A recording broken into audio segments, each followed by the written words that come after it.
Ceci est un livre audio autogénéré par Google. À mes grands-parents. Préface. La lecture du livre de Marc de Bono se recommande pour la vivacité avec laquelle sont abordées des questions fondamentales qui méritent de faire débat tant elles nous concernent tous, citoyens, historiens, spécialistes de droit ou linguistes. Si nous maugréons souvent après la langue juridique, absconce pour les non-initiés, de par sans doute son écriture éloignée des pratiques scripturales quotidiennes, nous pensons rarement au rapport existant entre la langue juridique et la pensée, ni même au fait que l'essence du droit est liée à sa forme linguistique. Marc de Bono aborde ces problématiques en convoquant avec intelligence Wilhelm von Humboldt, 1767 à 1835, qui fut tout à la fois un grand linguiste, ambassadeur, ministre chargé de l'instruction publique en Prusse créant les gymnasiums et l'université de Berlin. W. von Humboldt propose dès le début du XIXe siècle une approche globale du langage fondée sur la diversité des langues dans laquelle les différentes fonctions historiques, sociales, cognitives, expressives et communicationnelles sont liées entre elles par des rapports bidirectionnels, langage-pensée, enchâssement, être-groupe nation-humanité ou circularité, langage-nation. C'est dans cet appareil théorique complexe que le concept de vision du monde avait une place centrale, en instituant que la spécificité des langues était alimentée par un rapport continu et créatif entre le langage, la pensée et le monde extralinguistique. Comme nous l'expose Marc de Bono, ce concept a été isolé de l'ensemble théorique dans lequel il désignait la nécessaire organisation cognitive du monde par le langage. On en a fait une conception idéologique du monde, et un enfermement linguistique, un déterminisme.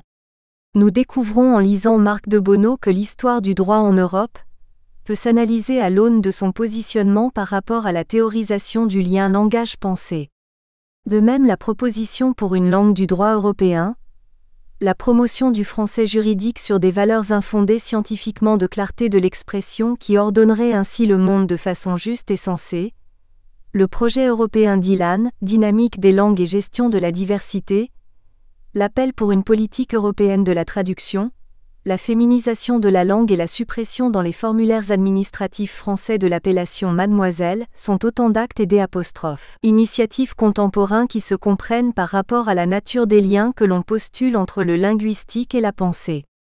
Au-delà d'une analyse pertinente de ces propositions, Marc de Bono pose finalement la question d'une possible et souhaitable uniformisation du droit en Europe. Le pendant de ces interrogations est la réflexion menée sur la représentation de la langue juridique et sur sa réalité. Un parcours historique des étapes juridiques en France qui contribuèrent à la construction de la nation, nous éclaire sur l'imbrication constitutive du linguistique et du juridique. Enfin, une mise en parallèle inédite de la science du droit et de celle du langage permet de reconsidérer diversement les notions de langue, de sens et finalement de droit. On l'aura compris, Marc de Bono nous propose une belle et salutaire réflexion sur la langue juridique. L'approche interdisciplinaire choisie n'allait pas de soi. Ce livre n'en est que plus précieux. Anne-Marie Chabrol-Serretini. Avant-propos. Dans un texte collectif, M. Foucault, Péven et F. Wall définissent le travail intellectuel comme ce qui est susceptible d'introduire une différence significative dans le champ du savoir, au prix d'une certaine peine pour l'auteur et le lecteur. La peine de notre lecteur commençant, le défi à relever dans ce préambule n'est pas des moindres. Il nous faut l'accompagner le mieux possible au seuil de sa découverte d'un travail, issu d'une recherche doctorale, sur lequel nous avons passé quelques années de notre existence, notre espoir étant qu'il y découvre une quelconque différence significative, si modeste soit-elle. Ce travail constitue l'aboutissement d'une recherche expérientielle, qu'il nous faut brièvement mentionner. Ma recherche est en effet intimement liée à un parcours universitaire, migratoire et interdisciplinaire.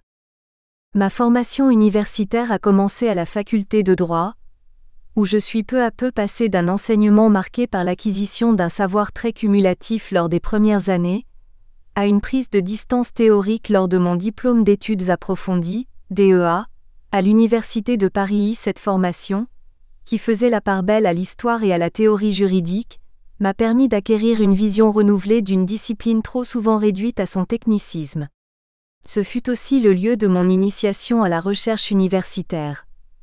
le mémoire sur la censure cinématographique que j'ai alors rédigé sous la direction du regretté Pézel Frié, m'apparaît rétrospectivement comme une première approche de la problématique interprétative, alors traitée sous un angle principalement juridique, mais que mon travail de thèse, de Bonneau, de 010C, allait bientôt explorer dans toute sa complexité, d'un double point de vue sociolinguistique et didactique cette fois.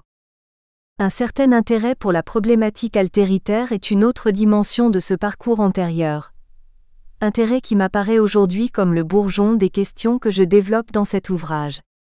Après une maîtrise de droit international public, et en parallèle de mon DEA, je me confrontais à l'altérité juridique dans un diplôme universitaire de droit comparé à l'Institut de droit comparé de Paris II. Cette première approche de la comparaison et de l'altérité en droit fut extrêmement enrichissante, même si la découverte, lors de mon travail de thèse, des travaux de chercheurs ayant une autre conception de la comparaison des altérités, P. Legrand, M. Abdallah Presseil, Géjuquois, etc., allait m'amener à mettre en question certaines des méthodes alors acquises.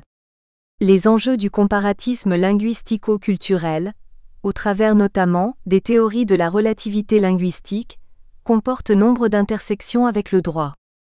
Avant de me lancer dans l'aventure doctorale, l'envie de me consacrer à plein temps aux études littéraires et linguistiques a rencontré celle d'enseigner, dans un nouveau projet qui allait aboutir à mon premier emploi en tant que professeur de lettres modernes au sein de l'éducation nationale. Le désir de renouer avec la recherche n'a cependant pas tardé à réapparaître, et la volonté de cohérence étant une faiblesse humaine, la mise en relation des domaines dans lesquels j'avais acquis quelques compétences m'est apparue comme une nécessité. Après avoir étudié quelques pistes pour initier une thèse, j'en suis rapidement venu à la question de la langue en droit. Les positions très affirmées et régulièrement réitérées de mes enseignants de droit sur la question linguistique m'avaient toujours étonné, attachés à la conservation d'une langue que, selon eux, les filières littéraires elles-mêmes avaient fini par délaisser. Mes professeurs ne manquaient jamais l'occasion de rappeler l'importance de la correction linguistique pour le juriste, véritable gardien des apostrophes. Un temple aux fondations menacées. Si je suis par la suite revenu sur le terrain, en effectuant entre 2007 et 2008, des entretiens auprès d'enseignants-chercheurs en droit, c'est tout de même de ce souvenir empirique d'une expérience estudiantine qu'a émergé le projet de recherche dont est issu le présent ouvrage. Introduction. Le découpage du connaissable en domaines scientifiques est largement un fait historique. Les frontières disciplinaires auraient pu être autres, elles sont d'ailleurs appelées à des rectifications au gré des travaux transdisciplinaires qui soulignent le caractère arbitraire ou historique des secteurs traditionnels, Juquois, 1999a, NP. Convaincu que seule une discipline de l'interdisciplinarité peut convenir à l'interprétation des phénomènes humains, Agamben 1988, cité par Rastier, 2001 sur 275, nous avons tenté de la pratiquer dans notre approche de l'articulation entre langue et droit. La difficulté de l'exercice était double. Outre la masse des connaissances à traiter, issues de champs scientifiques aux logiques parfois fort différentes, il nous a fallu composer avec certaines frontières disciplinaires bien marquées, notamment celles des disciplines principales concernées qui de plus ont une histoire ancienne, partiellement commune, comme le rappelle Soroux 1994. Du droit et des sciences du langage. Pourtant, à date récente à l'échelle de cette histoire au long cours, le fossé s'est creusé entre le droit et les autres sciences humaines et sociales, SHS. La faculté des lettres et la faculté de droit se sont ainsi, pendant des années début du XIXe siècle, milieu du XXe siècle, mutuellement ignorées, se retranchant derrière la barrière doublement infranchissable de la séparation des ordres universitaires et de leur refus du dialogue. Dubouchet, 1990 sur 10. Cette méfiance est bien connue, et il est évident qu'il en reste aujourd'hui une trace dans le paysage universitaire français. Malgré ce marquage de la frontière disciplinaire, des chercheurs en sciences du langage, SDL, ont pourtant pressenti le gain qu'il pouvait y avoir à la franchir. Outre l'intérêt de D. de Robillard pour les liens historiques et épistémologiques entre les deux disciplines, confère infra, on peut citer F. Gadet et M. Pêcheux, qui esquissent une comparaison entre les systèmes juridiques et les manières de concevoir et d'. Enseigner la grammaire, Gadet et Pêcheux, 1981, ou encore en Didactique des langues cultures, H-Bess, 1989, et sa fameuse distinction des trois conceptions de la règle grammaticale, juridique, descriptiviste, constructiviste. Ce même H-Bess affirme que entre les sciences du droit et celles du langage, il existe d'anciennes et profondes affinités, Bess 2000 sur 737, une assertion qui nous a confortés dans la pertinence de nos questionnements épistémologiques. Auroux souligne lui aussi ses affinités épistémologiques, linguistico-juridiques dans son article « Loi, normes et règles », Auroux 1991. Ces liens prennent racine dans une histoire où les questions de langue ne sont jamais très éloignées des questions juridiques, confère deuxième partie, chapitre 2, comme le montre en particulier l'influence du droit sur les deux grandes figures du processus de grammatisation, Auroux 1992 et 1994, en France que sont Louis Maigret et Claude Favre de Vaugelas. Nous analysons en détail ces deux exemples plus bas. Le premier, formé au droit, prend pour modèle de sélection des usages linguistiques le processus de fixation des usages juridiques dans les recueils de coutumes, lequel se fait sensiblement au même moment qu'Iby 2002 et 2003. La grammaire qu'il publie en 1550, imprégnée de terminologie juridique, est formellement et conceptuellement marquée par cette influence. Quant au second, élevé dans une famille d'illustres juristes, il semble transposer dans le domaine linguistique le grand débat juridique de l'époque entre la conception coutumière d'un droit naissant de l'usage et la conception rationaliste et universaliste du droit naturel. Là encore, l'influence se ressent dans l'écriture. Les remarques sur la langue françoise, Vaugelas 1934-1647, étant truffées de termes et d'expressions juridiques, Weinreich 1989. Les théorisations linguistiques des deux grands grammatiseurs sont donc inséparables des conceptions juridiques qui avaient cours au XVIe et XVIIe siècle. Ces liens entre grammairiens et juristes ne sont pas propres à la situation française, comme le montre une autre figure historique de l'histoire des idées linguistiques, Jacob Grimm, fondateur de la grammaire historique et comparée, et qui fut également un éminent juriste au sein du courant de l'école historique du droit. Ce courant, volet juridique du romantisme, attache une importance toute particulière à la question linguistique, et Grimm contribuera à la diffusion de l'idée d'une détermination du droit par la langue de son expression, idée promise à une fortune certaine. L'intérêt des grammairiens linguistes pour la logique juridique est donc sensible. De l'autre côté de la frontière disciplinaire, quelques juristes font également une part du chemin. Citons en autres exemples du dialogue continu entre juristes et linguistes, l'analyse structurale du Code civil français, tentée autrefois par le juriste A.J. Arnaud, 1973, et dont Gémounin devait rédiger une postface en forme de compte-rendu critique.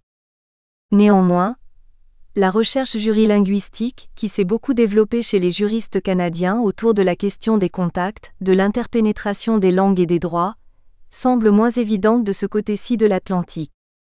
Dans un pays dont la langue est historiquement et collectivement vécue comme dominante, dont le système juridique repose sur le culte de la loi, Owen imagine mal la France devenir le paradis de la jurilinguistique, mot inconnu de la plupart des juristes français.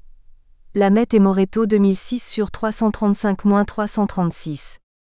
Les rares travaux français de linguistique juridique, expression plus volontiers employée de ce côté-ci de l'Atlantique, qui existent, sont menés dans une perspective essentiellement descriptive, et ne se préoccupent que peu des questions de politique linguistique et des phénomènes d'interculturation linguistico-juridique. C'est le cas des deux ouvrages de référence que sont Le langage du droit, émanant d'une collaboration entre le linguiste terminologue Pellerat et le juriste Gilles Souriou, 1975, et La linguistique juridique de G. Cornu, juriste féru de linguistique, 2005a. Notre recherche s'est donc effectuée dans un champ transfrontalier, qui, s'il n'est pas un no man's land, reste largement à défricher. Interdisciplinarité, sciences du langage et philosophie. Outre la sociolinguistique et le droit, nous avons aussi éclairé d'une réflexion philosophique notre travail. Nous essayerons de montrer dans les pages qui suivent que la mobilisation de la philosophie herméneutique est à la fois cohérente et nécessaire pour réfléchir aux questions que nous posons. Dans le domaine des SDL, les travaux de F. Rastier soulignent que toute interrogation sur le langage est inséparable d'une interrogation sur le sens, sur la construction des significations, interrogation que l'herméneutique philosophique pose comme première. Considérant la problématique interprétative comme centrale, mais néanmoins occultée par l'orientation formaliste et techniciste d'une certaine frange de la linguistique, pointant les déficits herméneutiques des sciences du langage, 2001 sur 102 et suivent.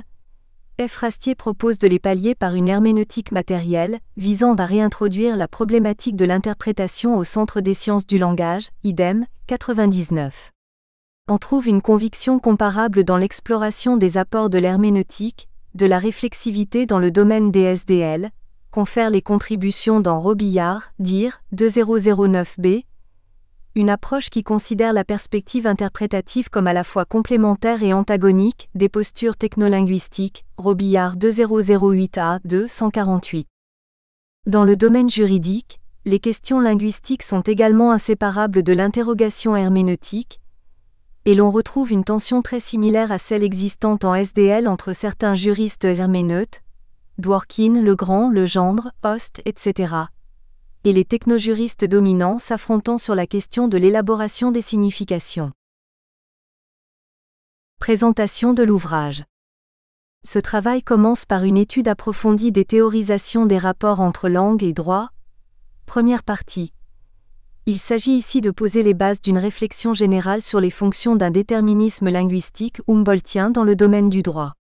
Le rapport d'exclusivité trop souvent posé entre langue et droit n'est pas anodin, et les implications éthico-politiques du déterminisme langue-droit ne sont pas des moindres. Elles engagent directement le processus de construction de l'Europe juridique en sa dimension linguistique. Des manifestations récentes d'hostilité vis-à-vis du plurilinguisme juridique européen, chapitre 3, invitent à être vigilants. Le déterminisme langue-droit, qui implique une étanchéité des langues et des droits, ne doit-il pas laisser la place à une conception moins cloisonnée ? Notre partie initiale constitue donc une première approche globale de ces questions. Dans la deuxième partie, nous interrogeons les raisons profondes de la solidité des objets construits que sont la langue et le droit, et ceci du triple point de vue des représentations linguistiques, de l'histoire linguistique et juridique française et des épistémologies disciplinaires, sciences du langage et droit. Cette tentative d'explication commence par une analyse d'un corpus d'entretiens réalisé auprès d'enseignants de droit. Confère chapitre 1. L'analyse ou interprétation met en évidence un attachement parfois très conservateur de ces juristes à la langue. Très rapidement et sans les nécessaires nuances, on peut dire que leur idéal, exprimé de diverses manières, réside dans une stabilité stricte de la relation signe-sens. Cette idée, Dworkin la compare à un dard sémantique qui aurait piqué la plupart des juristes, Dworkin, 1985, et dont la remise en cause est perçue comme quelque chose d'hérétique, d'inacceptable, Athias 2002 sur 85. Une telle représentation de la langue comme un ensemble de rapports signe-sens parfaitement prédictibles peut, bien entendu, s'expliquer par la recherche d'une sécurité juridique, que les enseignants de droit interrogés par nos soins pensent trouver dans le stable et l'homogène. Ce point de vue, qui est loin d'être une évidence, sera utilement mis en perspective historique. Confère chapitre 2. L'histoire des unifications linguistiques et juridiques montre en effet une étonnante synergie, la langue et le droit français se construisant conjointement, se solidifiant dans la perspective de l'édification stato-nationale. Les épistémologies disciplinaires ont logiquement été marquées par cette histoire conjointe, et l'on retrouve des convergences importantes dans les grandes orientations scientifiques des sciences du langage et du droit, confère chapitre 3. L'exemple le plus marquant réside certainement dans les nombreuses similitudes que l'on peut identifier en comparant le positivisme juridique d'H. Kelson et le projet linguistique de F. de Saussure, chapitre 3, 2.3. Ces deux modèles ont été très influents en France et continuent de l'être. La conception sémiotique, prégnance du signe dans l'élaboration des significations, des phénomènes linguistiques et juridiques qui en découlent est encore aujourd'hui dominante, même si, dans les marges disciplinaires, réémerge une alternative remettant en valeur la composante interprétative. Cette alternative pouvant là encore être mise en regard dans les deux champs qui nous retiennent, elle constitue une nouvelle preuve des anciennes et profondes affinités Bess 2000 précis entre sciences du langage et droit. Préliminaire. En octobre 2004, l'académicien français Maurice Druon lançait un manifeste annexe 1, dans lequel il demandait aux membres du Conseil européen de convenir que pour tous les textes ayant valeur juridique ou normative engageant les membres de l'Union, la rédaction déposée en français soit celle qui fait référence. Druon 2004, nous soulignons. En un mot, de faire de la langue française la langue juridique de l'Europe. Le manifeste est signé par un certain nombre de personnalités, exerçant ou ayant exercé de hautes fonctions politiques, parmi lesquelles on trouve Abdou Diouf, secrétaire général de l'Organisation internationale francophone et ancien président du Sénégal, Otto de Habsbourg, ancien député européen, président de l'Union paneuropéenne, Bronislaw Jermec, ancien ministre des Affaires étrangères de Pologne, ou encore les premiers ministres de Bulgarie et de Roumanie, Siméon de Saxe-Cobourg et Adrian Nastase. Les soutiens de poids donc. Défendant sa proposition devant la Commission des Affaires étrangères de l'Assemblée nationale, l'auteur du manifeste s'appuyait sur les propos d'un des signataires, le président Abdou Diouf. La langue véhicule le droit et le droit véhicule la langue. La structure de la langue qui traduit celle de la pensée influence la conception même du droit. L'idée d'une influence réciproque, utilisée ici comme argument en faveur de la défense de la langue et du droit français, imprègne la longue tradition de théorisation des liens entre le droit et la langue. Ces théories linguistico-juridiques, sur lesquelles va porter l'essentiel de cette première partie, s'appuient sur un savoir d'objet, analysant les relations entre deux entités qu'elles considèrent a priori comme bien délimitées. Cette attitude objectualiste, que nous interrogerons dans notre deuxième partie, n'est pas sans lien avec la manière dont les rapports entre droit et langue sont envisagés au prisme d'un déterminisme linguistique. Les origines, les fonctions et les enjeux de ce déterminisme linguistico-juridique ne sont que rarement interrogés. Juristes et défenseurs de la langue française considèrent comme allant de soi que les droits français, italiens, allemands, américains, etc. sont intrinsèquement marqués par la langue dans laquelle ils sont exprimés. Le manifeste de M. Druon, sur lequel nous reviendrons largement, utilise cet allant de soi comme argument pour la défense de la langue et du droit français. Mais nous verrons que cette idée déterministe est loin d'être une idée neuve. Ses origines seront évoquées dans notre chapitre 1, et qu'elle a rempli par le passé certaines fonctions bien déterminées, s'inscrivant dans des projets politiques, nationalistes, historiquement datés, chapitre 2. Or, on peut aujourd'hui se poser la question de la pertinence d'une telle idée linguistique, pour penser la construction juridique européenne, chapitre 3, face à des initiatives reconduisant ce déterminisme linguistique, une idée aussi forte, indémontrable et intuitive, chapitre 4. Pour proposer une uniformisation du droit en Europe, des alternatives sont envisageables et permettent de penser les questions juridico-linguistiques dans une perspective pluraliste plus conforme à un certain idéal européen, chapitre 5. Si nous consacrons cette première partie à l'examen de ces questions, c'est qu'elle nous semble essentielle à la bonne compréhension des enjeux du plurilinguisme juridique, en Europe et ailleurs, et donc, par ricochet, des enjeux de l'enseignement des langues juridiques, de Bono, 2010A et C, 2011B, 2012. C'est, nous semble-t-il, le cas de la problématique de l'humboldtianisme linguistico-juridique. Idée sous-jacente à de nombreuses théorisations des liens entre langue et droit, ainsi qu'à des projets concrets de politique linguistique, tels le manifeste de M. Druon, son examen mérite d'être mené. Chapitre 1 sur le caractère national des droits et des langues, l'humboldtianisme chez les juristes allemands. 1. L'humboldtianisme ou le déterminisme linguistique. Nous ferons la même utilisation des termes humboldtianisme, néo-humboldtianisme, humboldtien qu'en fait Pesserio qui, dans ses travaux sur les linguistiques russes actuelles, entend par là un rapport de stricte détermination de la pensée par la langue. La dénomination de néo-humboldtianisme n'est pas utilisée en Russie actuelle. On dit plus communément cognitivisme, ethnolinguistique ou lingoculturologie, voire ethnoherméneutique ou plus généralement culturologie. Mais dans tous les cas, il s'agit bien d'étudier la relation langue-pensée, en insistant sur le rapport de détermination de la dernière par la première. On utilisera ici la notion de néo-humboldtianisme comme métaterme. Serio 2008, NP. La référence au linguiste allemand Wilhelm von Humboldt, 1767 à 1835, s'explique par le fait que ce déterminisme linguistique radical prend pour socle une notion humboldtienne qui a connu un très grand succès, la vision du monde, Weltansicht. Revenons donc un instant sur cette origine, souvent impensée. 1.1. L'absence de déterminisme chez Humboldt.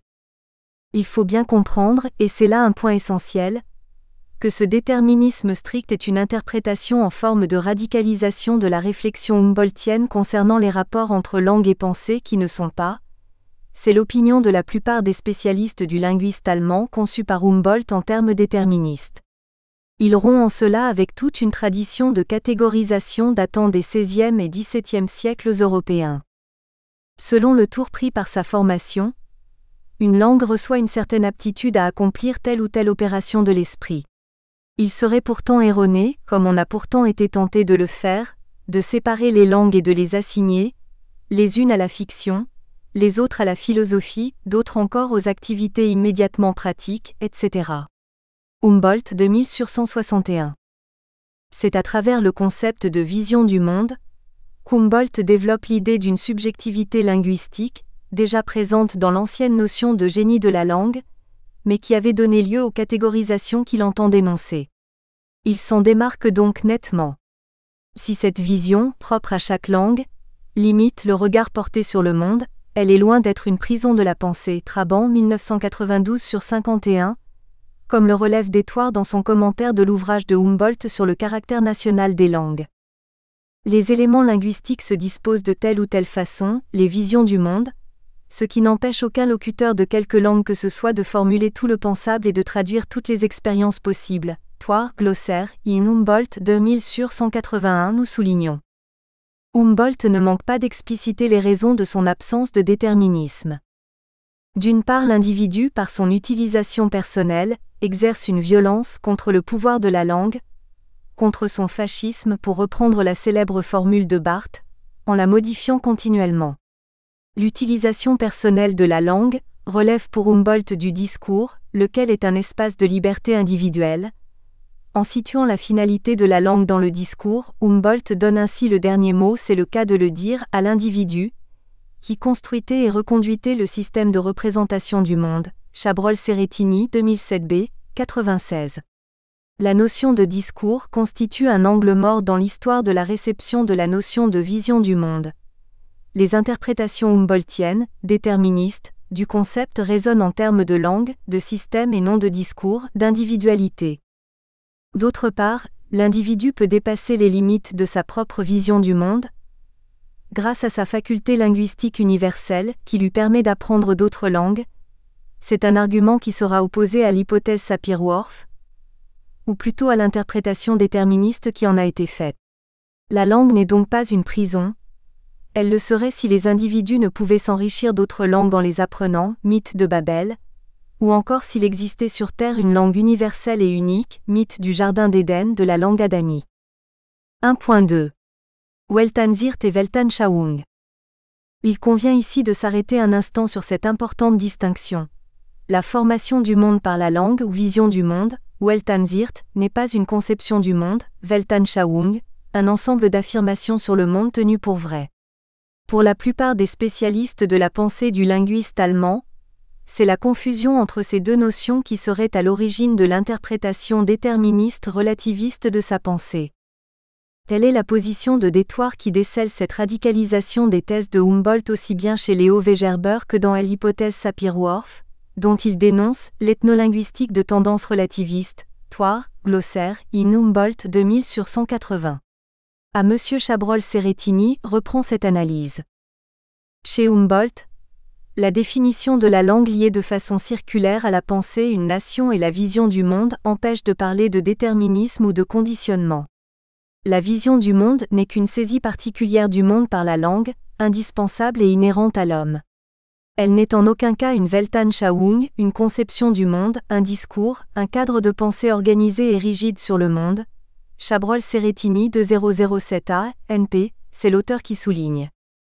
La notion de conception du monde, souvent assimilée à la notion de vision du monde, est conçue par Humboldt comme une étape postérieure qui intervient dans la confrontation des pensées et relève de la compréhension plus subjective. Chabrol-Cerettini 2007b 72.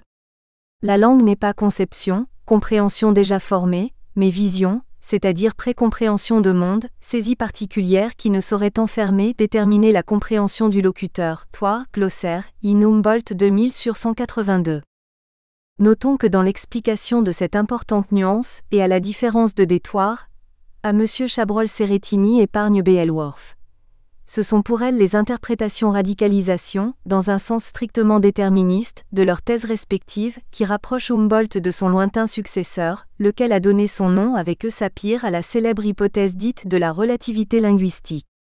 Pour J. Kilian, spécialiste de l'œuvre philosophique de Humboldt, cette formule de la vision du monde est l'une des plus connues des propositions de Humboldt, et a donné lieu à bien des malentendus et a été interprétée souvent dans le sens du relativisme linguistique. Kilian 2003/102. Cette interprétation du concept humboldtien, qui affirme que la pensée est relative à la langue, est connue sous le nom des hypothèses de la Weltanschauung, ou hypothèse de la relativité linguistique. La confusion entre les deux notions de vision du monde, Weltansicht, et de conception du monde, Weltanschauung, et leur assimilation sont très fréquentes dans les réflexions sur les rapports entre langue et pensée, ou comme nous le verrons entre langue et droit. Ces malentendus et interprétations contradictoires qui entourent la notion de vision du monde tiennent à la complexité du comparatisme linguistique de Humboldt, qui se situe entre la recherche du commun des langues, quête que l'on peut rattacher à l'universalisme du siècle des Lumières, et celle du singulier, quête du courant relativiste romantique parti de Herder. Selon l'optique interprétative choisie, les divergences peuvent donc être immenses, comme J. Kilian 2003/179-242, ou à M. Chabrol-Cerettini ont pu le montrer en comparant les réceptions cognitivistes de l'œuvre humboldtienne chez Chomsky et chez Worf. Les deux grands courants historiques de la linguistique cognitive abordent la diversité des langues différemment, et pourtant chacun convoque Humboldt. On l'a vu du côté des cognitivistes et de N. Chomsky. Pour eux, l'analyse de la diversité est une donnée négligeable puisque c'est la part des invariants qui mobilise toute leur attention. Du côté des grammaires cognitives, le discours s'inverse. La référence à Humboldt se fait indirectement en posant le principe d'une relativité linguistique, et l'analyse de la diversité par le biais de l'étude des représentations construites dans les langues est totalement investie. Chabrol-Cerettini 2007a, NP. Les interprétations divergentes, qui répondent à des objectifs parfois antagonistes, sont donc fréquentes quand on se rapporte à la linguistique humboldtienne. Il convient donc d'être très clair sur nos choix terminologiques, même si ceci ne dissipe pas entièrement les risques de malentendus, loin s'en faut. 1.3. Au risque d'entretenir le malentendu, justification de l'utilisation des termes humboldtien et humboldtianisme. Pesserio note bien que le strict déterminisme qu'il dénonce dans les linguistiques allemandes des années 1930 et dans les linguistiques slaves de l'époque post-soviétique sous l'appellation de néo-humboldtianisme, n'a pas grand-chose à voir avec la théorie humboldtienne. Toute la linguistique reposant sur un strict déterminisme de la pensée par la langue en Allemagne de cette époque, constitue une réduction extrême de la théorie humboldtienne, Serio 2008, NP. Si Pesserio rattache ses linguistiques à Humboldt, et parle de humboldtianisme ou de néo-humboldtianisme, ce n'est donc pas parce qu'il les considère comme lui étant fidèles, mais plutôt parce qu'elles s'y affilient, le plus souvent tacitement implicitement à travers la reprise dans un sens déterministe, donc réducteur, de la notion de vision du monde. À propos de ce qu'il nomme la tradition de Herder-Humboldt, Aschaff note à cet égard Q'. Il est de règle que tous les courants qui, à l'aide du préfixe néo, se réclament d'une école reconnue classique, empruntent de celle-ci ses éléments rétrogrades et la vident soigneusement de ce qui était en elle l'expression d'une réelle grandeur. Schaff 1969/21. C'est ce phénomène de reprise, que l'on retrouve dans le discours des juristes que nous allons maintenant évoquer, et c'est pour cette raison que nous avons choisi de conserver ces termes de humboldtianisme humboldtien, pour lever l'implicite d'une affiliation problématique. Néanmoins, nous n'emploierons pas systématiquement le préfixe néo, pour marquer le problème, car dans le sens que lui donne Aschaff, il suppose que les épigones se réclament de la pensée classique. Or, chez les juristes, l'explicitation de l'emprunt à la tradition Herder-Humboldt est plutôt rare. Mais nous avons conscience que notre choix terminologique constitue une double facilité. Souvent présentée comme humboldtienne, l'idée d'un rapport de détermination de la pensée par la langue est considérée par la plupart des spécialistes de Humboldt comme étrangère à sa philosophie du langage. Et par ailleurs, T. de Moreau a montré qu'elle était bien antérieure aux linguistes allemands. Les idées, les arguments et les conceptions de ce genre sont en général définis comme humboldtiens, même par des savants très attentifs. On peut dire que déjà 100 ans avant Humboldt, beaucoup pensaient la langue en termes humboldtiens. Moreau, 1969/51. C'est donc conscient de notre inattention que nous prenons cette facilité terminologique. À l'instar de l'utilisation que fait Pesserio du terme humboldtien, renverra ici aux conceptions de ce genre. Une langue qui conditionne détermine l'élaboration des idées. 2. L'humboldtianisme de l'école historique du droit. 2.1. La philosophie générale de l'école historique. L'école historique du droit est un courant doctrinal qui naît en Allemagne dans les années 1814 à 1815, avec les prises de position de Friedrich Karl von Savigny contre les projets de codification générale du droit pour toute l'Allemagne. Les juristes de l'école historique, Savigny, Grimm, Puchta, Hugo pour ne citer que les principaux, utilisent la méthode historique, qui se veut strictement positiviste, pour démontrer le caractère populaire et spontané du droit, lequel, comme la langue, serait une émanation du Volksgeist, esprit du peuple. Notion romantique au cœur de cette école. Il ne cesse à cet égard d'exalter la coutume qui serait une expression juridique plus conforme à l'esprit du peuple que ne l'est la loi. Le Volksgeist constitue donc la source principale du droit, essentiellement représentée par la coutume, ce qui oppose l'école historique à la conception du droit chez les penseurs des Lumières, reprise par les révolutionnaires français, un droit naturel et contractualiste pour sa part prenant comme forme essentielle la loi. L'école historique peut donc être considérée comme l'excroissance juridique du vaste courant romantique du XIXe siècle allemand. 2.2. Remarque introductive sur un anachronisme consenti. L'école historique se crée vers 1815, alors que la linguistique de Humboldt, même si déjà connue, ne prend véritablement forme qu'en 1820, avec l'établissement de ce qui n'est alors qu'un programme de recherche lors de son premier discours à l'Académie de Berlin sur l'étude comparative des langues. Il pourrait donc paraître anachronique de parler ici de humboldtianisme. Un anachronisme, même léger, reste un anachronisme, si nous n'avions pris la peine d'expliquer l'utilisation que nous faisons de ce terme. Nous parlerons donc d'humboldtianisme ici, comme on peut par exemple parler anachroniquement de purisme à propos des remarqueurs du XVIIe siècle français. De surcroît, les conceptions linguistiques de cette école prennent racine dans la philosophie herdérienne, laquelle a elle-même été une source d'influence certaine pour Humboldt. Les liens existent donc, et comme nous l'avons noté précédemment, nous pourrions aussi bien utiliser le terme herdéro-humboldtien, proposé par J. Traban 2003. 2.3. Les thèses juridico-linguistiques de l'école historique.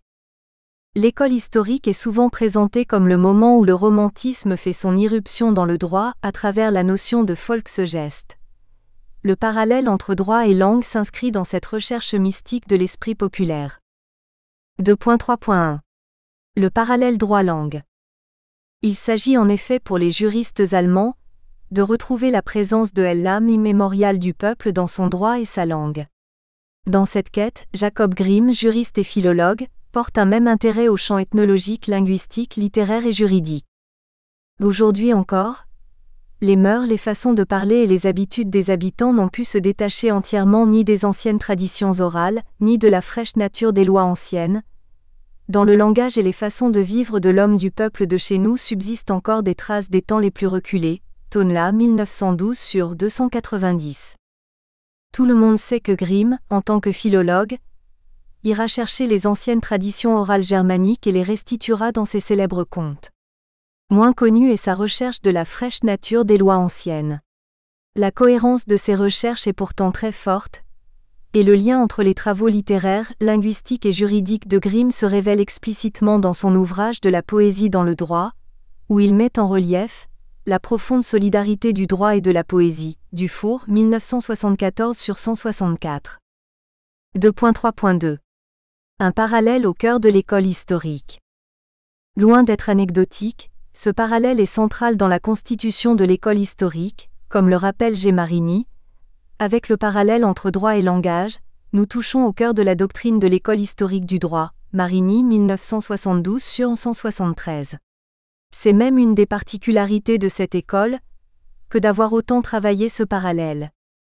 De Montesquieu à Hart et de G. de Humboldt à F. de Saussure, les rapports entre droit et langage ont périodiquement retenu l'attention des jurisconsultes et des linguistes modernes. Jamais cependant ils n'ont été pensés avec une telle passion, voire une telle unilatéralité qu'au sein de l'école historique du droit. Dufour, 1974 sur 151. La mention par A. Dufour de Humboldt est éclairante. Nous verrons que l'intérêt du linguiste allemand pour les rapports entre droit et langage a pu naître des liens qu'il entretenait alors avec les juristes de l'école historique. Cette insistance des juristes de l'école historique sur ce parallèle conduit naturellement à la question de sa fonction. Pourquoi ce parallèle est-il si important à leurs yeux? Nous allons voir que cette attention n'est pas anodine. 2.4. Un lien stratégique avec les thèses humboldtiennes. La grande originalité de l'étude d'A. Dufour sur la question linguistique au sein de l'école historique est d'en proposer une approche qui n'est ni philosophique, ni linguistique, mais socio-historique.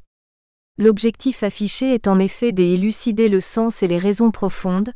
Dufour, 1974 sur 151. C'est l'auteur qui souligne de l'attention toute particulière de Savigny et Grimm pour les questions de langue parmi les juristes de cette première moitié du XIXe siècle. 2.4.1. La fonction rhétorique du parallèle droit-langue. Pour A. Dufour, l'intérêt de Savigny et Grimm pour ce parallèle n'est pas purement scientifique, ou désintéressé, pourrait-on dire. La fonction politique du parallèle droit-langue, que nous évoquerons ultérieurement, s'accompagne d'une fonction rhétorique. Le parallèle entre droit et langage nous paraît tout d'abord revêtir dans la pensée de Savigny et de Jacob Grimm une fonction d'ordre nettement rhétorique. Il est destiné en effet à rendre plus immédiatement sensible la pertinence des thèses relatives au caractère populaire et organique du droit et de son développement, comme à ses particularités nationales dans un monde attentif et sensibilisé depuis Herder et Fichte à l'enracinement populaire et national du langage, comme à l'originalité et à la prétendue supériorité de la langue allemande. Dufour, 1974 sur 168, c'est l'auteur qui souligne. Il s'agit donc de rattraper la philosophie du langage de Herder et de Fichte, qui lie les notions de langue, peuple et nation. Or, nous savons que cette philosophie a eu une grande influence sur Humboldt, qui, à la différence d'Herder et de Fichte, qui décèdent respectivement en 1803 et 1814, est contemporain de l'avènement de l'école historique. En rattrapant ses illustres prédécesseurs, Savigny et Grimm rattrapent donc également Humboldt, contemporain avec lequel ils entretenaient des liens avérés. Mais cet attelage, qui comme nous le verrons participe d'un projet juridico-politique plus large, est aussi l'inflexion de la pensée herdéro-humboldtienne par des successeurs romantiques, au premier rang desquels figurent les philosophes hegéliens, mais aussi les juristes de l'école historique, comme Aschaff, qui cite les noms de Savigny et Puchta, l'a très justement signalé. Chez Herder même, autant que je sache, le Volksgeste n'apparaît pas encore. Évidemment, nous trouvons chez cet auteur des énoncés qui rattachent le système linguistique au caractère de la nation, mais ils sont formulés dans une langue rationnelle et éloignés de la spéculation romantique, de l'hégélianisme ou de l'école historique du droit. Schaff, 1969 sur 19-20. 2.4.2. Savigny, Grimm et Humboldt, respect mutuel et communauté d'intérêt. W. Dilthey remarquait la spécificité de Humboldt parmi les romantiques, en même temps que la communauté d'intérêt qui le liait à eux. W. von Humboldt se trouve, au milieu des romantiques, dans une situation d'étrangeté, fremdartig, à cause de sa sérénité et de la cohésion de sa personne, au sens kantien du terme, Sammlung und Geschlossenheit. Il était pourtant apparenté à eux par son attrait pour la jouissance et la compréhension de la vie sous toutes ses formes. Cette communauté d'intérêt se révèle en partie dans les liens qu'a entretenus le linguiste allemand avec les deux représentants majeurs de l'école historique du droit.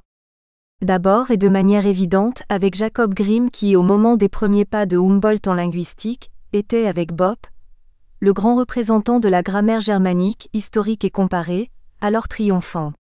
Même si Humboldt se détache assez profondément du paradigme historico-comparatiste de Grimm, ce dernier aura sur lui une influence certaine. Concernant Savigny et Humboldt, A. Dufour relève que c'est Humboldt qui, en 1810, fait venir Savigny à l'université de Berlin, qu'il fonde la même année. Cet événement peut être lu comme la marque des affinités existant entre ces deux néo-humanistes, qui se sont tous deux penchés sur la question des rapports entre droit et langue. Le second grand développement concernant les liens entre le droit et la langue émane d'Ernst Forsthoff, juriste publiciste allemand qui s'inscrit également dans une perspective humboldtienne. 3. L'humboldtianisme d'Ernst Forsthoff et du courant Rechthansprache. Dans le contexte du réveil nationaliste des années 1930, la linguistique allemande connaît un mouvement de reprise et de radicalisation des thèses humboldtiennes dans un sens strictement déterministe.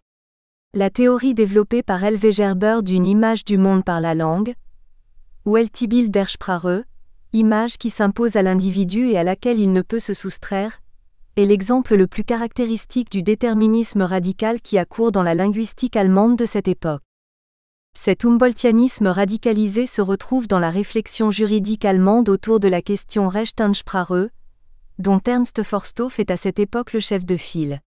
Cette réflexion s'inscrit de manière très évidente dans la continuité de celle menée par l'école historique.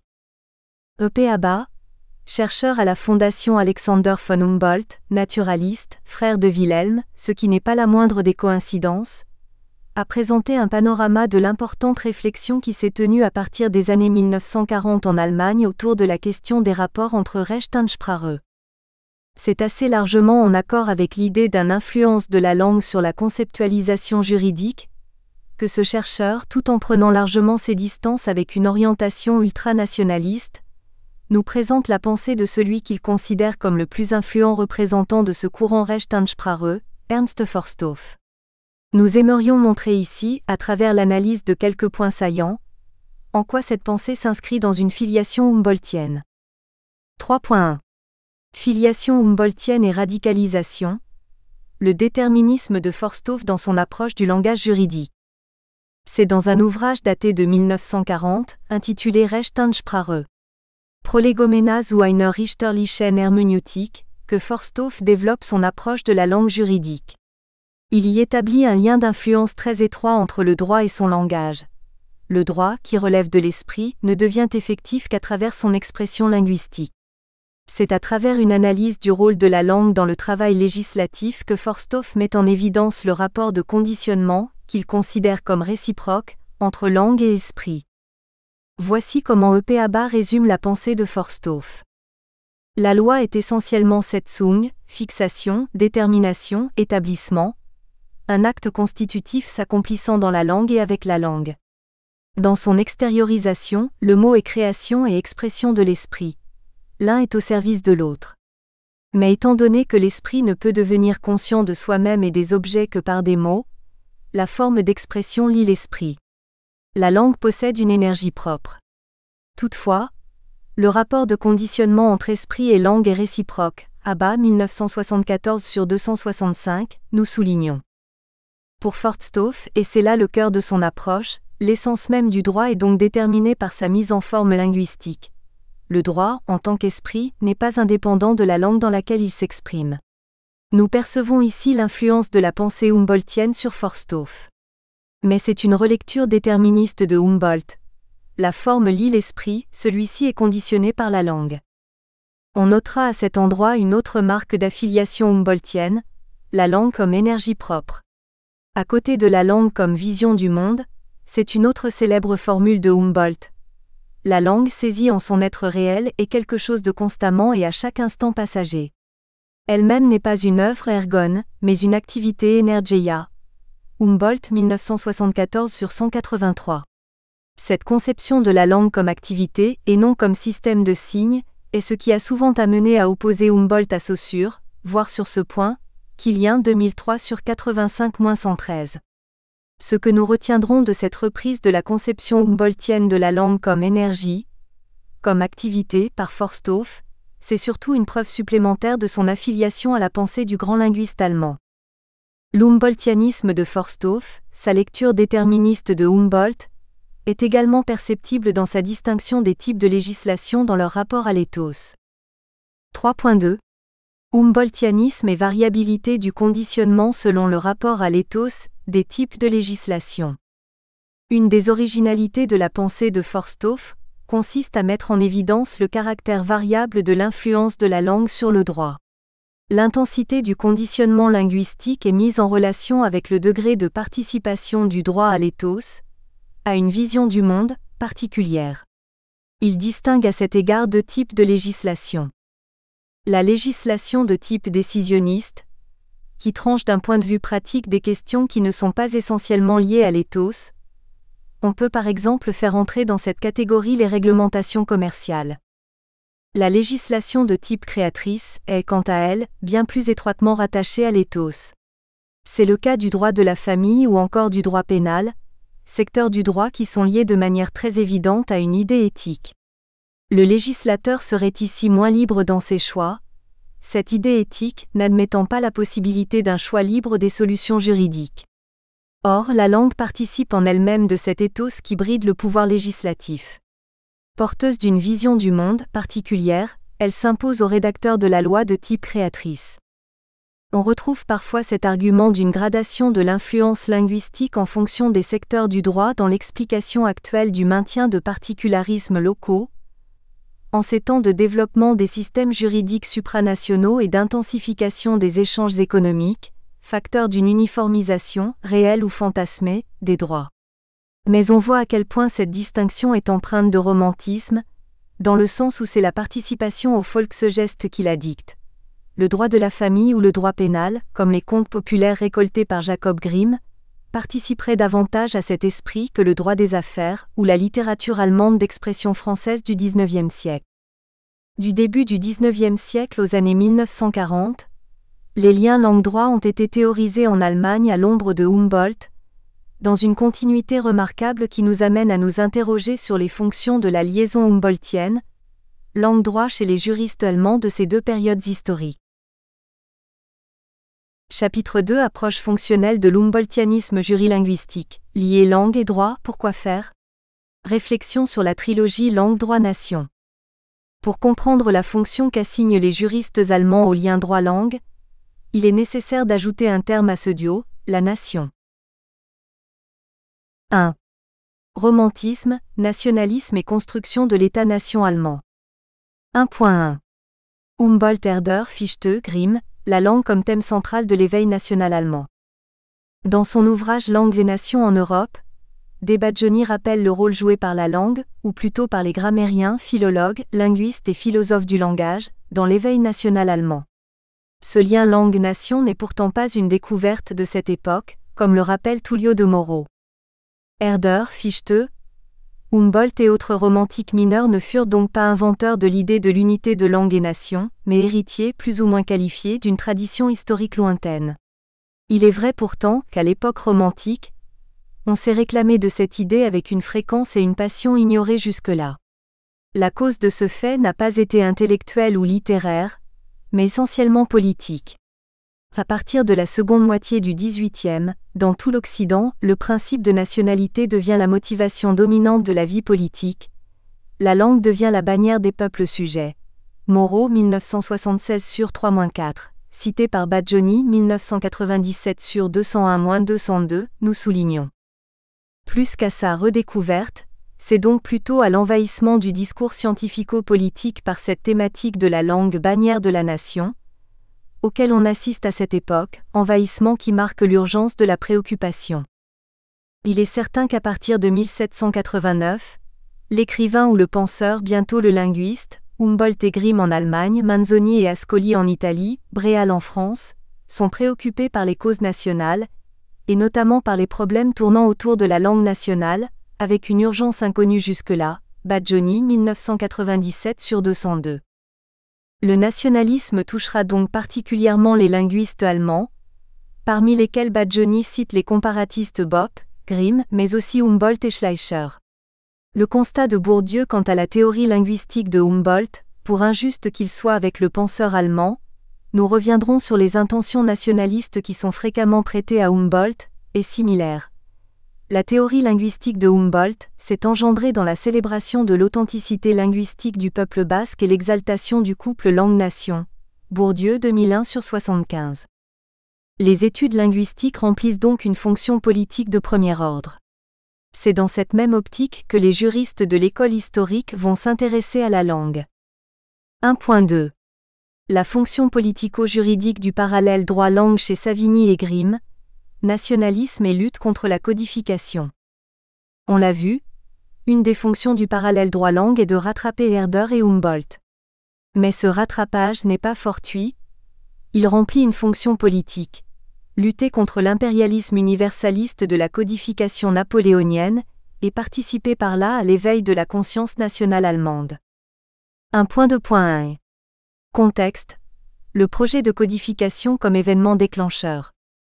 Si les intellectuels allemands découvrent l'idée nationale au contact de l'impérialisme français. Badjoni, 1997/229. Ceci est particulièrement vrai pour les deux figures de l'école historique, Grimm et Savigny, profondément marquées par l'invasion napoléonienne. Grimm, bouleversé par l'annexion de sa Hesse natale, relèvera d'ailleurs lui-même l'influence de ce contexte sur son travail lors de sa leçon inaugurale à l'Université de Berlin, le 30 avril 1841. J'ai étudié le droit en un temps où la morne grisaille de la honte et de l'humiliation pesait lourdement dans le ciel de l'Allemagne.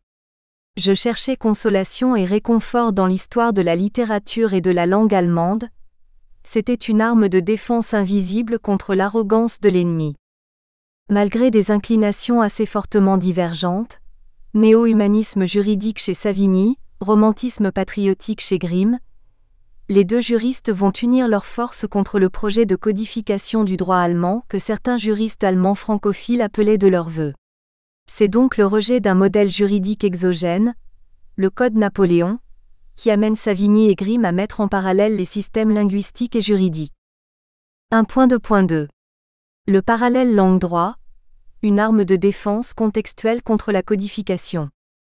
A. Dufour explique très clairement que le parallèle langue-droit sert à démontrer par analogie le caractère organique et populaire de ce dernier et par là, à démontrer l'inanité de toute codification basée sur de grands principes de droit naturel. La théorie du droit naturel, ou aïunaturalisme, théorie française de l'époque, postule l'existence de principes immuables que l'on pourrait découvrir par le seul travail de la raison. En prenant le langage pour point d'appui de leur thèse d'ordre scientifique et politique sur la genèse et l'évolution du droit, Savigny et Jacob Grimm n'entendent donc pas tant affirmer une correspondance fondamentale et une analogie essentielle entre le droit et le langage, qu'utiliser un thème familier à l'Allemagne de leur temps et lié à l'éveil de la conscience nationale face à l'hégémonie française dans leur argumentation contre les partisans de l'idée de codification. Dufour, 1974/168, c'est l'auteur qui souligne. Mais cette lutte contre le aïunaturalisme et la codification s'inscrit plus largement dans une opposition allemande à l'universalisme des Lumières, que l'on a souvent résumé par l'opposition de la culture, particularisante, à la civilisation, universalisante. C'est donc bien un objectif politique qui préside à la théorisation des liens entre langue et droit, au sein de l'école historique. Mais notons tout de même que l'intérêt épisodique de Savigny pour les questions linguistiques contraste avec la constance de Jacob Grimm sur ce point, sans que cela n'enlève rien chez ce dernier à la nature fonctionnelle du parallèle. Il est vrai que chez Grimm, la continuité fonctionnelle entre ses travaux littéraires, linguistiques et juridiques est remarquable. Jacob Grimm visait la sauvegarde sinon la restauration, des valeurs et des institutions du vieux droit germanique dans la même perspective patriotique que ses travaux littéraires et linguistiques. Dufour, 1974/177. 1.3. L'école historique et l'entrée du romantisme et du nationalisme en droit. Si l'on présente habituellement l'école historique comme le moment où romantisme et nationalisme entrent en droit, il convient de nuancer ce propos à l'égard de Savigny, qui se démarque de ses contemporains allemands en ne rompant pas avec l'humanisme. Ceci le rapproche d'ailleurs de Humboldt, qui emprunte la même voie en linguistique. Contrairement à ce qui a souvent été dit, la conception savignienne du droit et des rapports droit-langage n'est ni mystique ni romantique, et Savigny, admirateur de Cujas, ne rompt pas avec l'humanisme rationaliste de l'école française du XVIe, dont il fera l'éloge en 1815. Maintenant encore, nous ne faisons que suivre la route ouverte au XVIe siècle. Savigny, cité par Dufour, 1974/156. Mais nous avons vu que l'école historique est une alliance de sensibilités diverses, schématiquement. humanistes et romantiques nationalistes, unis par leur rejet commun de la codification napoléonienne. Une alliance contre, qui ne tiendra d'ailleurs que le temps de cette lutte. 2. Le romantisme juridique et linguistique, préfiguration de l'ultranationalisme allemand. Pour le linguiste Badjoni comme pour le juriste Brimaut, les thèses romantiques préfigureraient l'avènement de l'ultranationalisme allemand. Badjoni avance en effet que la tradition allemande, de Herder à Humboldt, identifie langue et nation, idée promise à des développements fâcheux. Badjoni 1997 sur 226. L'année 1848 marque pour lui la montée chez les linguistes et philologues allemands, du nationalisme et bientôt du racisme, qui trouvera son couronnement dans le ralliement enthousiaste de l'indo-germanistique à la Rassenkunde, raciologie, instituée par le pouvoir nazi. Badjoni 1997 sur 226. Les théories de Humboldt sur la langue et la pensée seront effectivement interprétées dans un sens strictement déterministe par la linguistique nazie des années 1930, par L.V. Gerber en particulier. Le jugement d'Abrimo est similaire dans le domaine du droit.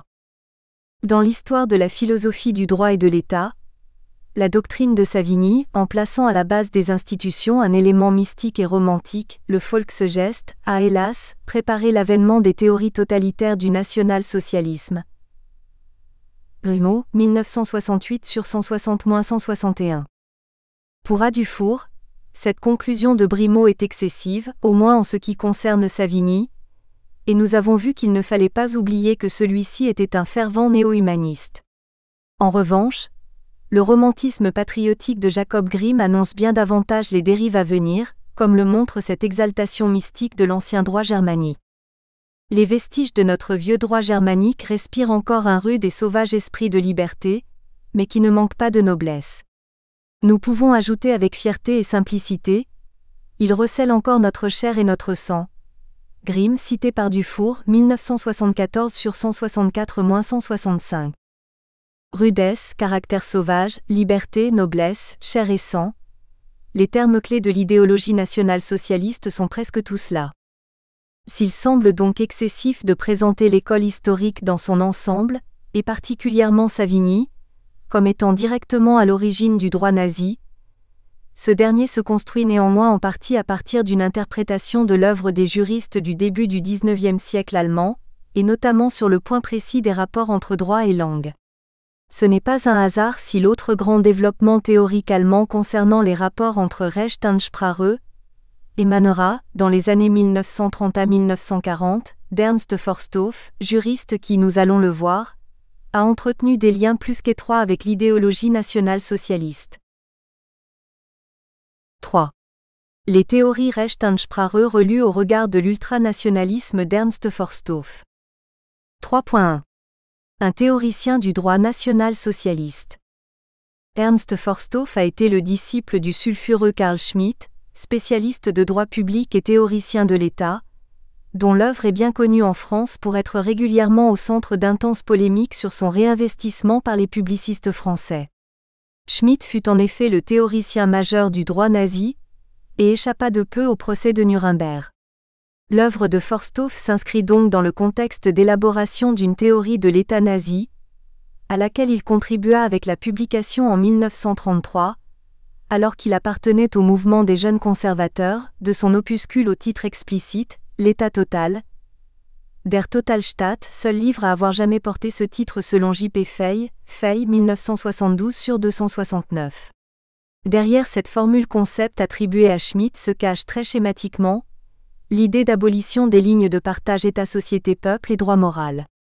Elle prend sens pour Schmitt par opposition à celle de l'État neutre, libéral et non interventionniste qui le précède.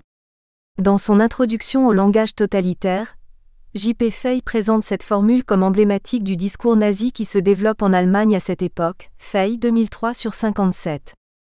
Dans l'étude qu'il lui consacre, E.P. Abba ne manque pas de mentionner le contexte socio-historique dans lequel Forsthoff élabore sa théorie Recht und Sprache, celui-ci étant dès la première mention de son nom, qualifié de théoricien du droit national socialiste, Abba 1974 sur 264. Il le présente même comme l'un des représentants de la doctrine nationale-socialiste, les plus renommés sur le plan de la pensée juridique, et comme l'un des premiers à écrire l'apologie d'une organisation totalitaire pour l'État, franchement raciste par surcroît. Abba, 1975 sur 184. Nous reviendrons sur la contribution de Forsthoff au développement du langage totalitaire nazi, mais nous pouvons d'ores et déjà montrer en quoi cette forte implication idéologique jette une lumière nouvelle sur sa théorisation des liens langue-droit. 3.2. Le refus du haïu-naturalisme des Lumières. La filiation fonctionnelle de Forsthoff avec l'école historique du droit. Le premier point que nous pouvons relever à cet égard est la ressemblance du discours de Forsthoff avec celui des nationalistes romantiques de l'école historique sur la question du droit naturel. En effet, pour lui, l'essence même du droit est déterminée par sa mise en forme linguistique, ce qui l'amène à la même conclusion que Savigny et Grimm pour Forsthoff. Par son accrochement à la langue, le contenu du droit entre dans le monde du sensible, dans la temporalité, de sorte que s'avère vain tout essai de formulation de vérité juridique éternelle de droit naturel.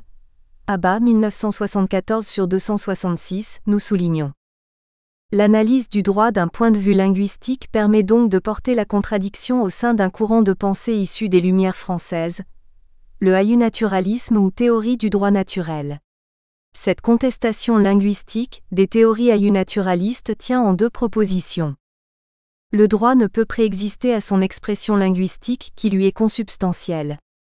Il ne peut rester immuable, la langue dans laquelle il s'exprime étant par essence sujette à variation et changement.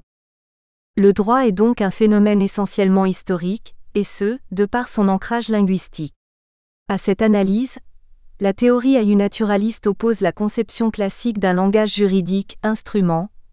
Le langage-outil permettrait l'expression absolument claire et invariable de la pensée juridique. Cette lutte contre la théorie haïu-naturaliste à travers l'idée d'ancrage historique et linguistique du droit est très similaire à celle menée par l'école historique, et peut être interprétée de la même manière comme un rejet de l'universalisme humaniste et rationaliste des Lumières. Ceci n'est pas anodin. Nous verrons que cette réaction aux Lumières est pour Pesserio caractéristique des linguistiques déterministes néo-humboldtiennes. 3.3. Déterminisme juridico-linguistique et langage totalitaire. Avec Ernst Forsthoff, nous avons un bon exemple de déterminisme linguistique hiérarchisant, qui s'applique dans le domaine juridico-politique. Chaque époque historico-spirituelle développe une langue appropriée à sa pensée. La supériorité d'un mode de pensée politique se manifeste le plus sûrement lorsqu'il parvient à imposer sa terminologie comme celle qui vaut en général et qui est donc reçue comme quelque chose qui va de soi. Forsthoff, cité par Jouanjean 2006 sur 132. Imposer sa terminologie dans le but d'imposer un mode de pensée politique. Cela n'est pas sans rappeler l'interventionnisme linguistique nazi, dont Victor Klemperer a noté les effets sur la langue allemande des années 1930 à 1940, la fameuse langue du Troisième Reich, ou LTI, Lingua Tertii Imperii, Klemperer 1996. Or, parmi les termes dont il relève l'augmentation de la fréquence d'emploi, Klemperer considère l'adjectif total comme le pilier fondamental de la LTI comme le mot-clé du nazisme, Klemperer, 1996 sur 281. Et nous avons vu que Forsthoff a largement contribué à le populariser avec son traité intitulé L'État total. C'est d'ailleurs à ce titre qu'il est cité par J.P. Fay, qu'il a rencontré plusieurs fois, parmi les figures du langage totalitaire nazi, 2003 sur 63-65 et 142 à 143. Rappelons que J.P. Fay élabore sa notion de langage totalitaire en se basant notamment sur le travail de Klemperer. J.P. Fay rappelle que cette formule concept de l'état total vient bien de Carl Schmitt, qui la met en lien avec celle de mobilisation totale attribuée à Ernst Jünger, Fay, 2003 sur 57. Il y a donc chez Forsthoff une étroite corrélation entre l'humboldtianisme à l'œuvre dans sa théorisation des rapports entre langue et pensée juridique, et sa participation directe à l'élaboration de la langue du Troisième Reich. Si l'humboldtianisme est certainement une radicalisation de la pensée de Humboldt, c'est en tout cas l'opinion, sur laquelle nous avons largement insisté majoritaire chez les spécialistes du linguiste allemand, On relèvera tout de même ce qui a l'apparence d'un paradoxe, puisque Humboldt est celui qui d'avance avait récusé avec force le langage en voie de prendre forme sous ses yeux, celui du discours prétendument arien, le nouveau langage völkisch, Fay 1972 sur 753. Ce lien, d'apparence paradoxale, permet de mieux comprendre en quoi cette théorie déterministe Rechthansprache n'est pas séparable de l'ultranationalisme nazi de son auteur, tout comme les vues de J. Grimm sur le même sujet n'étaient pas détachables de son patriotisme défensif. Lier langue et droit, pourquoi faire ? Il semble que les visées politiques ne soient jamais très éloignées de ces entreprises scientifiques. 3.4. Expliquer le droit par sa détermination linguistique. Les limites d'une entreprise au service de l'idéologie nationale-socialiste. Nous avons vu la distinction introduite par Forsthoff entre les types de législation selon leur degré de participation à l'éthos, à une vision du monde particulière, créatrice, très contrainte par cet éthos, loi pénale, familiale, etc., décisionniste, plus libre, loi commerciale, etc. Selon Forsthoff, cet éthos est déterminé par la dimension linguistique, et nous avons vu à quel point cet humboldtianisme est central dans son raisonnement sur la relation Rechthansprache. Or, dans le commentaire qu'il en livre, E.P. Abba montre que l'omniprésence humboldtienne dans ce raisonnement est problématique. Le véritable problème qui consiste à savoir comment dégager le droit de l'éthos, et comment fonder une hiérarchie de valeurs capable de nous éclairer sur la sélection des moyens juridiquement les plus justes, ne peut être tranché si l'examen reste centré sur le langage du droit. Abba, 1975 sur 183.